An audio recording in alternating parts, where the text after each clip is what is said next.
No, I'm better off doing things off the cuff today, and so I thought I'd speak a little bit about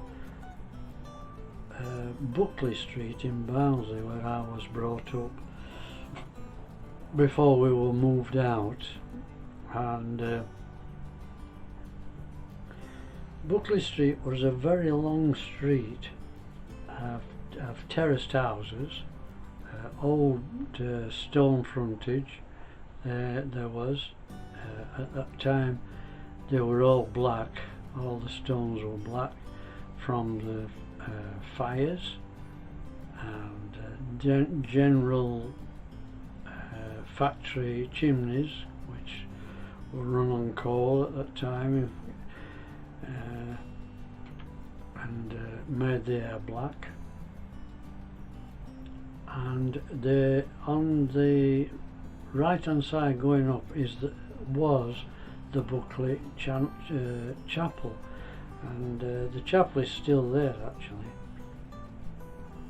You can still see it. So chapels are really places for more private praying. You can find chapels inside cathedrals, in fact. But the chapel in Buckley Street is suffering, I think, from lack of funding.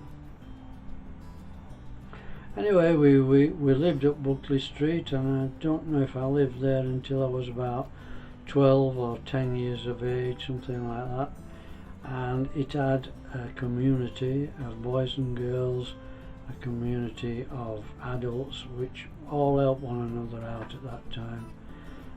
There was lots of gossip, as you might imagine, and there was lots of falling out as well.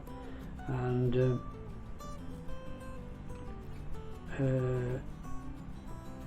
but they soon made up.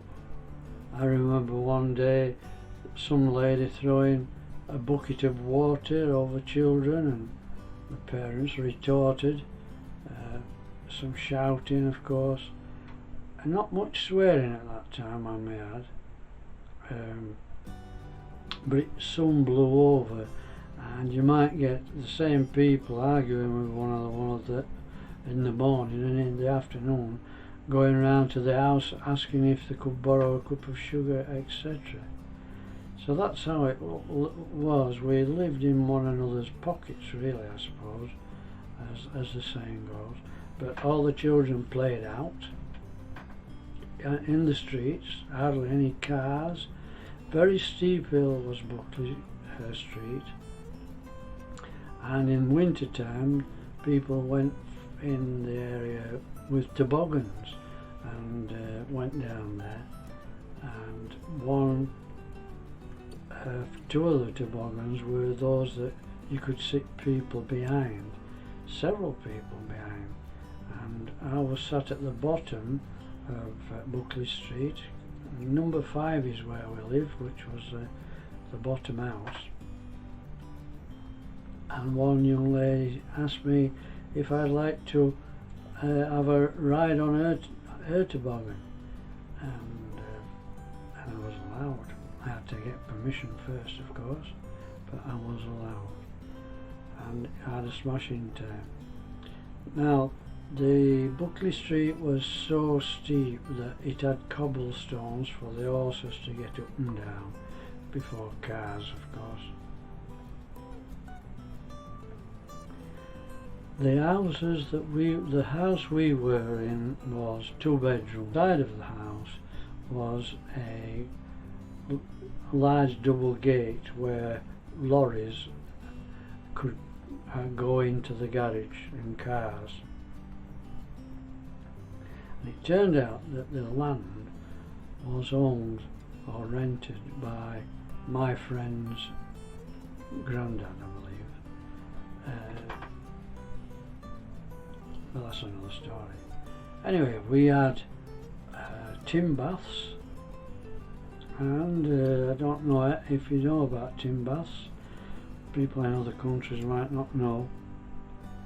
The water had to be heated up from the coal fire, and you know, you had to get in quick as well because it soon went cold, but it had to be cooled down enough for you to be able to stand the hot water.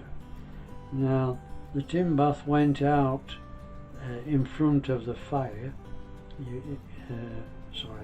The tin bath was put in front of the fire, and on cold days it was warm closest to the fire and became cold the furthest away. And of course, coal being what it was, you know, it was costly to buy coal. You couldn't just have your own bath, you had to share the bath water with other people in the family, and they kept topping it up with hot water from a kettle. One tap, cold tap, let me see, lead pipes, no wallpaper upstairs in the bedrooms, no carpets, it was patched oilcloth. The beds were iron. One was termed as a camp bed for my brother, and there was a metal lift up piece, a lift up piece of metal at one side, which helped to make a pillow, you know, a slope like that for a pillow to be put on.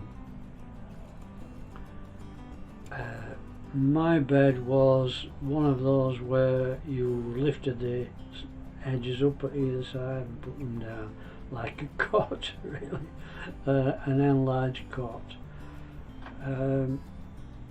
The windows were sash windows, wood that didn't fit properly, and I used to make paper mache and stuff these windows with paper mache.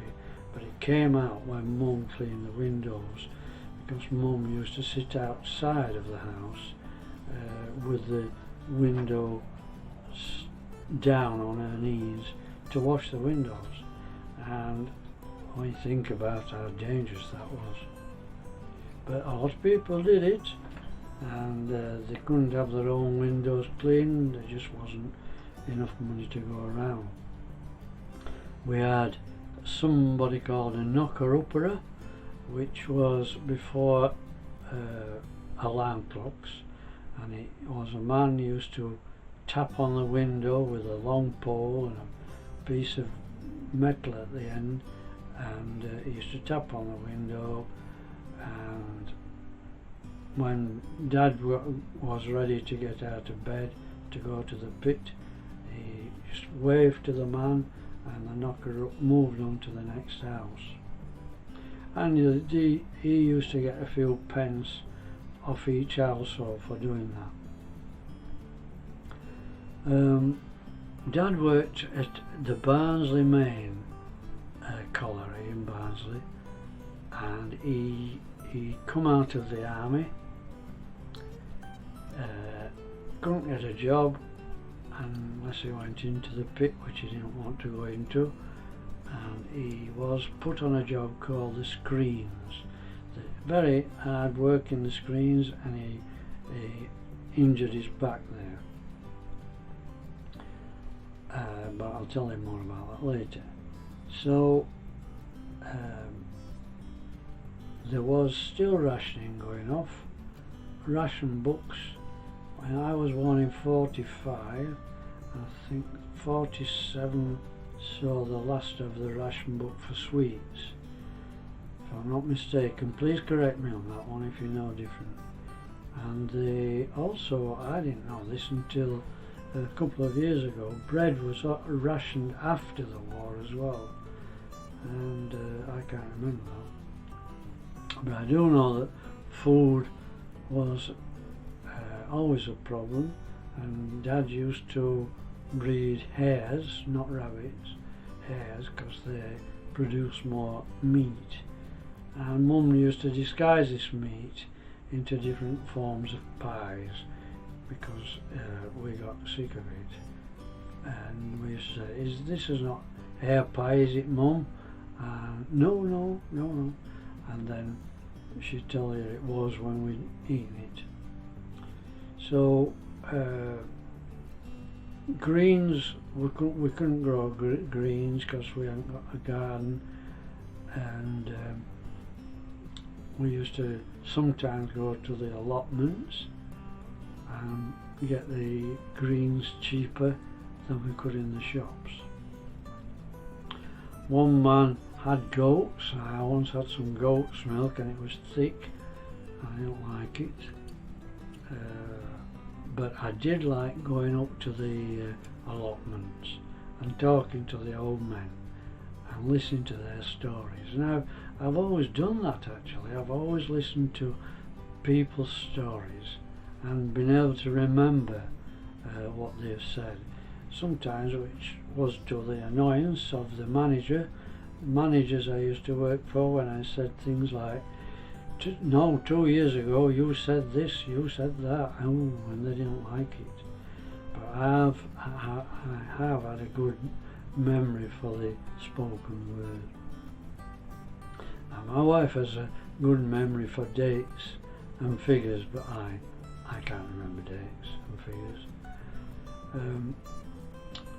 And the other thing about my wife is she sees names in colours. There is a word for it, and I've just forgot what it is. And I didn't know that until about 5 years ago. We've been married a long time. And she said, oh yeah, I see names in colours. And that way she remembers names. Not only does she remember names, she remembers the names of a friend's parents and a friend's grandparents, where they lived, what they did, how old they were when they passed away, how old they were when they got married, all that sort of stuff. But she's a local lady. As I said, I'm from Barnsley, and my wife is from Royston, where we live at the moment. So Buckley Street then was, there was no greenery. The streets were tightly woven together, I suppose you could say woven. But at the top of the street, Buckley Street, there was something we called the wreck. And the wreck was big boulder stones where we used to play. And it's still there, the wreck today, but it's fenced off now. And I do believe there is at the side of the wreck, and we didn't know it at the time, an old pit shaft. It's covered up it's covered up now, but I don't know what it was then. And for those that don't know what a pit shaft is, it could have been one of two things. It could have been where the men went down the pit to get to the coal beds which lay on the bottom of the pit, or it could have been a ventilator shaft which let out bad air, etc. Please tell me different if you know different. And I have fond memories of Buckley Street, as I'm sure most children have fond memories of where they grew up as children. We had gas lamps outside on the street, and they had two prongs coming out like that, and we used to throw ropes on these prongs and swing round these gas lamps. We played on the streets, I've mentioned before, hardly any cars. We had our own gangs. The next street had a gang. Sometimes we went to fight these gangs, but we didn't fight them actually, but we made a lot of noise. And we had something called the Bug's Hut, not far away, where the Star actually it was called, and we for a penny and a jam jar we could go into the beach house Saturday matinee and watch the children's programs. And because I think you had to charge, I don't know if they charged a bit more to go further back, but because it was a penny and a jam jar, we had to look up like that. And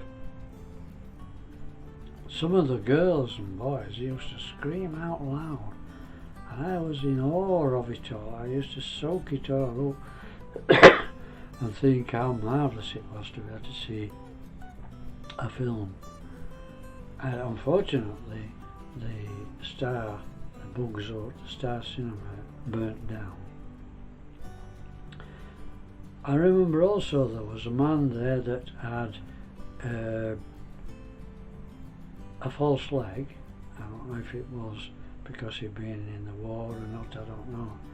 But he used to, I'll explain, when people had cigarettes, they had the packets that they had the cigarettes in had names, and there was one cigarette called the Woodbine, and it didn't have filters or anything like that, and there was one enterprising man used to cut these, people used to give him the Woodbine packets, and he used to cut these packets up and turn them into shapes of dogs and horses and things like that, and anybody that wanted to buy one bought one. Never saw that again after I moved away from Buckley Street. But Buckley Street now has a group.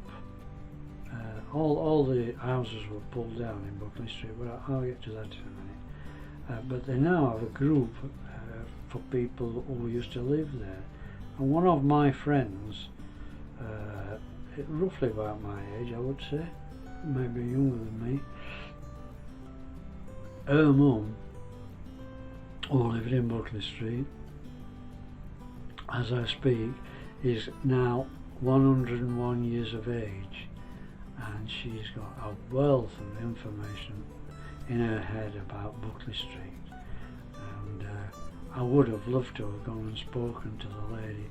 Unfortunately, things were against me to do that, so I've not been able to do it.